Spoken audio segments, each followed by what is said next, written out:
what's up everybody? Welcome back to another one here. Today we're going to talk about your duck call. Duck calling 101, just the basics. I'm going to go over how to quack, how to do a comeback call, and how to be confident in blowing your duck call. Before we get into the quack and the comeback call though, I want to talk to you about choosing your first duck call. When you go out there and you're looking for your first duck call, don't look at name brands, don't look at what your buddy has in the field. Find something that works great for you. So today I'm using the Haydel DR85 Mallard Double Reed Duck Call. This call is very inexpensive. You can find it on Amazon. I'll link it down in the description below for everybody.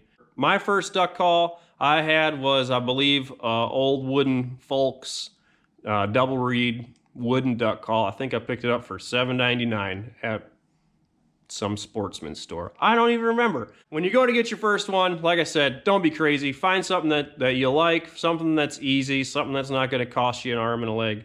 You don't need to go out and buy that $200 duck call that Timmy bought the other day. So there's five basic parts to a duck call. This whole piece is called your insert. That goes inside the barrel.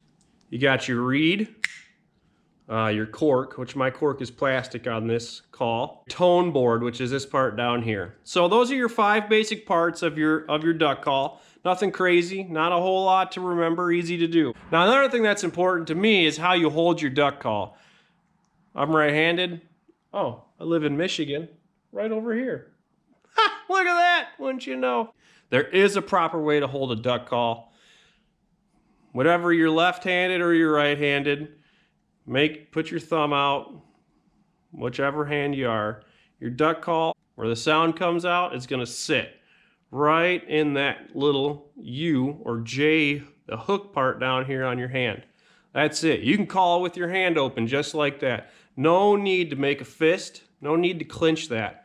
This call is gonna sit there comfortably so that you can just make sounds.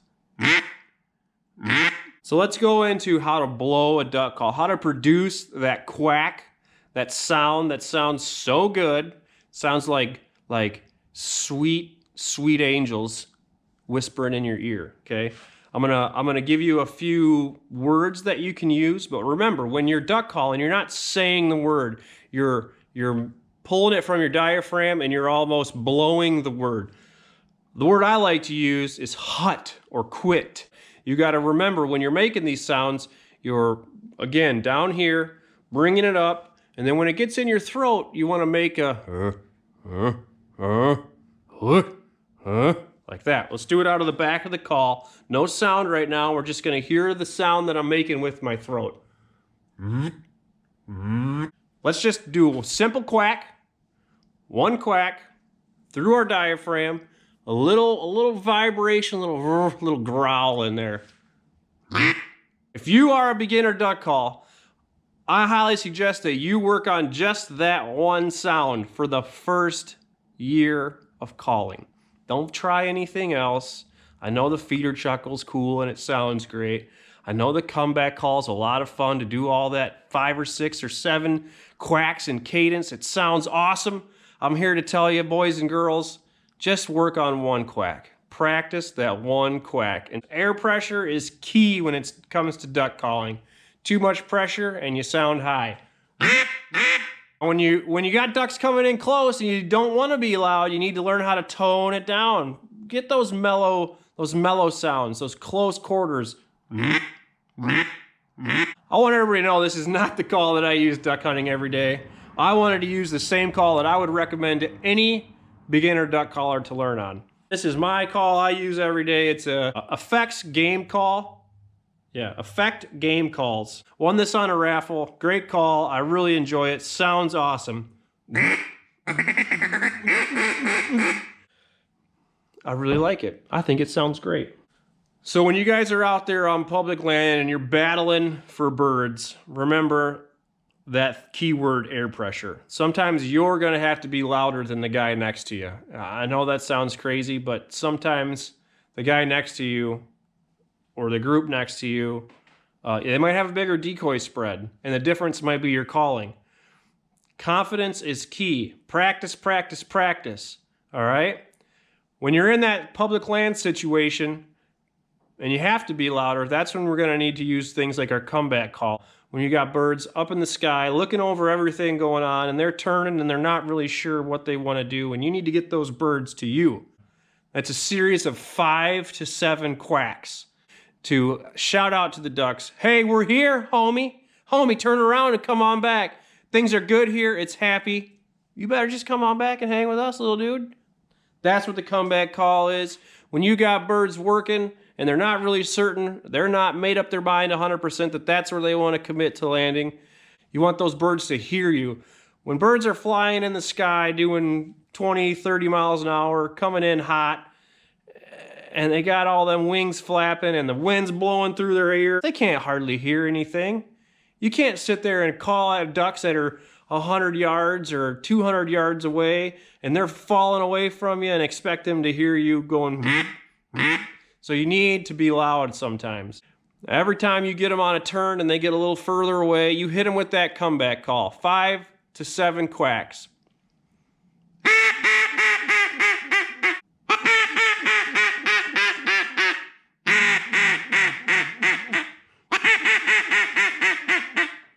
That should help get your birds to turn around and come back to you.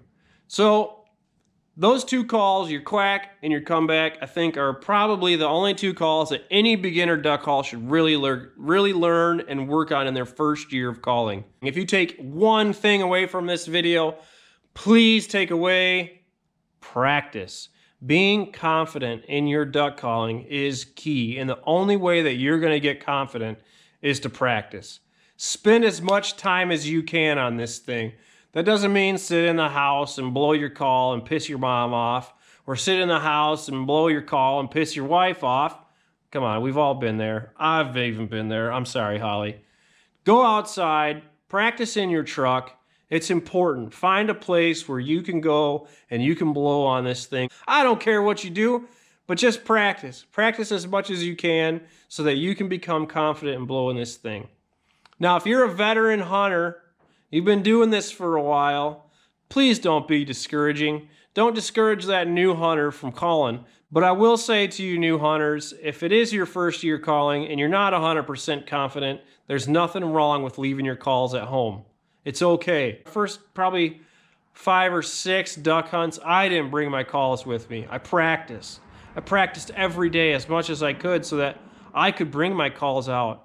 Because I had a couple of guys that just said, hey, we know you're new, and we just want to let you know, just leave your calls at home because we're out here to kill ducks. And sometimes killing ducks means leaving your calls at home. Veterans, though, be there, be helpful. When I first started, I was on YouTube. I was right here, just like you, learning how to call until I was confident. There's lots of guys out there that have great calling videos, great helpful tips on how to call. From basic calling to competitive calling, there are tips out there to teach guys how to call, how to be successful. So use those. But hey, I hope this video was helpful to somebody out there. Thank you so much for watching. If you could right now, go down and hit that like button. If you haven't yet, go down and hit that subscribe button and hit that bell so you can get notified anytime I upload a sweet new video. Till the next one, see ya!